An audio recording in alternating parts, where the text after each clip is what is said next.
Año 1983. Para ese entonces, la joven industria de los videojuegos iba a ser golpeada por un montón de acciones cuestionables, que quizás hable algún día, pero no es bueno generalizar. Esta crisis afectó a las consolas caseras de la mano de Atari y algunas empresas de Estados Unidos, pero en Japón la historia sería otra. Los arcades en aquellos tiempos estaban en auge enorme, ya que sus gráficos podían darle 1000 vueltas a los para nada minimalistas juegos de la consola Atari. El punto es que, más allá del camino de la historia del videojuego, llegaría algo que los expertos llamaron el futuro de los videojuegos. Prepara esas palomitas porque hoy vamos a ver uno de los formatos más raros que han estado relacionados con el gaming. Hablo desde luego de los videojuegos FMV. Así que comenzamos.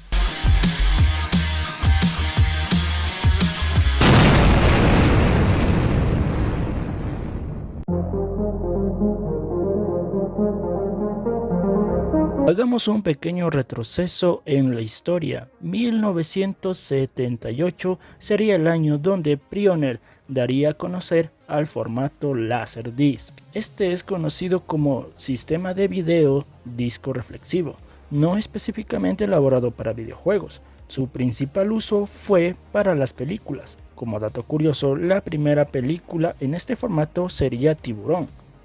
Estos discos eran como un CD-ROM que todos conocemos, pero del tamaño de un vinilo. Regresando al tema, los primeros videojuegos con esta tecnología Laserdisc fueron Astron Belt y Dragon's Lair. Pero, ¿cómo eran estos juegos?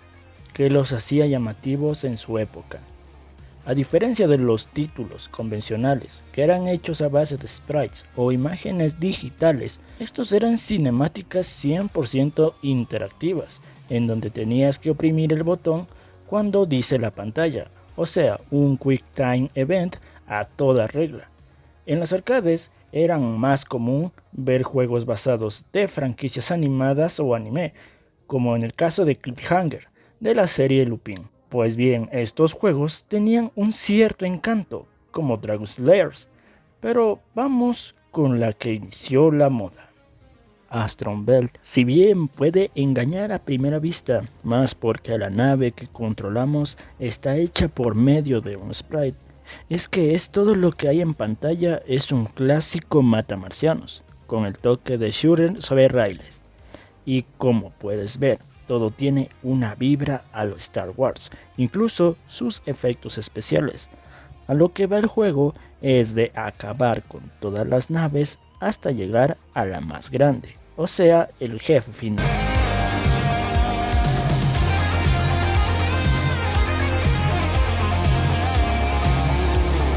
Dragon's Lair es muy creativo a lo que cabe la tecnología Laserdisc.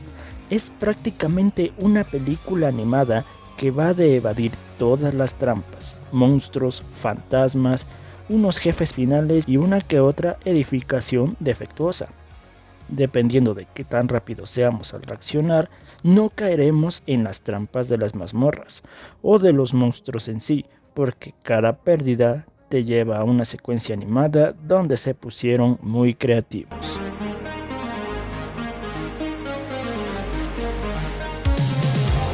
Era eso básicamente, una película que dependía de apretar botones al momento exigido.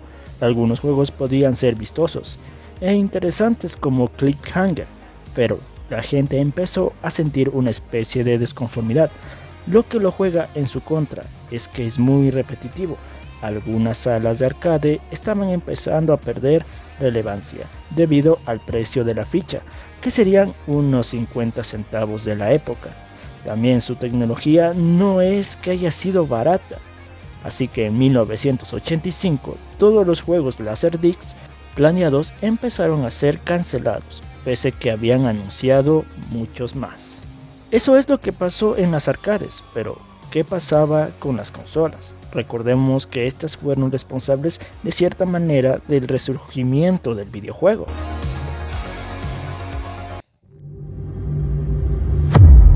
No te equivocas si piensas que a partir de los años 90 estos tuvieron un segundo aire, aunque antes de eso existió una consola exclusiva para los Laserdiscs, de nombre Halcyon. Tuvo solo 2 juegos exclusivos y el resto eran juegos de las arcades, pero a su empresa creadora RDI Video Systems le salió caro el artefacto porque se fueron a quiebra después de eso. Laseractive Pioneer, quien sería el responsable de la expansión de la Laserdisc en las arcades, probaría suerte con este armatoste que era un híbrido entre un lector Laserdisc y una consola, pero la historia sería la misma que Halcyon. Esas serían las consolas que fueron hechas para reproducir Laserdiscs. ¿Qué pasaba con las consolas en los primeros años de los 90? Donde eran un éxito asegurado, más cuando llegaron a los 16 bits. No fueron ajenos a ellos, ya que había llegado el CD-ROM. Era un método más barato que un Laserdisc, incluso más pequeño, y una diferencia en su capacidad. Empresas como Sega, y con su afán de alargar la vida de la Mega Drive, creó la Sega CD, y también estuvo en este ruedo 3DO Company, los cuales albergaron el juego a base de Light Gun, McDuck McCree, con temática del viejo oeste, hecho a 100% de cinemáticas. Este tuvo mucha popularidad. Estos juegos no solo salieron para consolas, sino que también para PC. Compartían lo de ser juegos FMV, aunque llegaron a ser más que apuntar y hacer clic.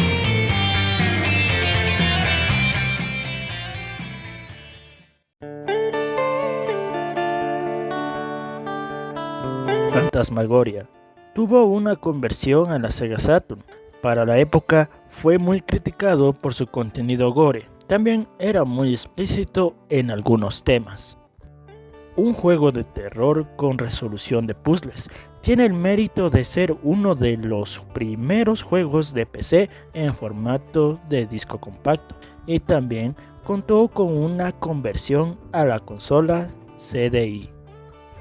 Constaba de 4 discos para poder ser jugado.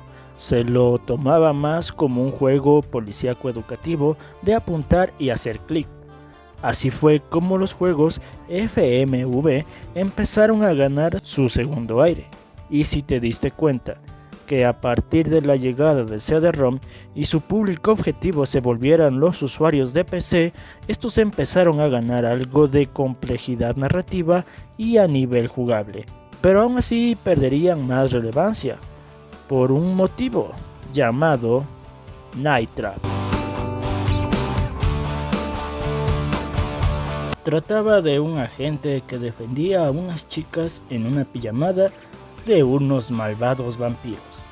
Sí, vampiros. Controlabas la situación por medio de unos monitores. Este juego fue el punto y aparte en el mundo del videojuego. Mostraría algunas cosas que se volverían una constante y otras no tanto, como la regulación de edades para los videojuegos y las actuaciones malas con ganas. A lo largo de este video hemos visto cómo este formato era una montaña rusa con empinados éxitos, seguido por una bajada hacia el fracaso. Bueno, lo que pasó es que las arcades, como las consolas, empezaron a mostrar los verdaderos pasos al 3D poligonal.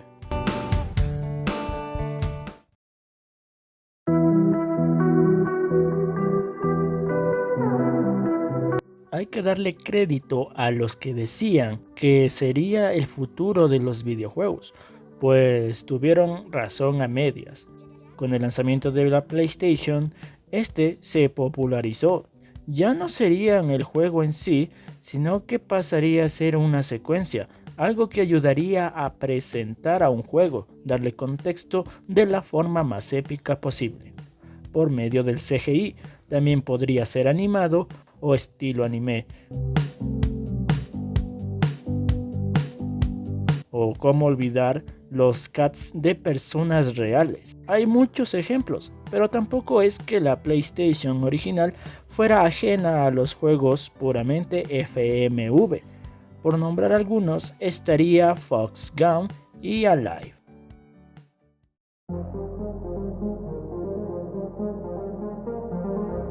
Si bien no se convirtieron en el futuro, llegaron para quedarse, sobre todo para un nicho de personas. De este tipo de juegos hay un puñado, más por la masificación de los juegos indie que los mantienen vivos, viendo lo contrario en los principios de los 80s y a finales de los 90. Son obras de alta calidad actoral y visual.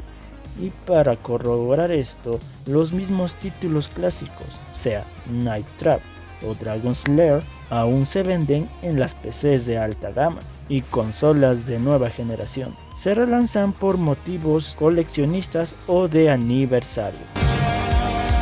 Y este fue el repaso de los videojuegos FMV, un formato novedoso en su tiempo y ha sobrevivido a todo. Con mucha honra pueden llamarse los verdaderos pelijuegos. Gracias por llegar al final y ya lo sabes. Hasta aquí lo dejo y nos vemos en el próximo video.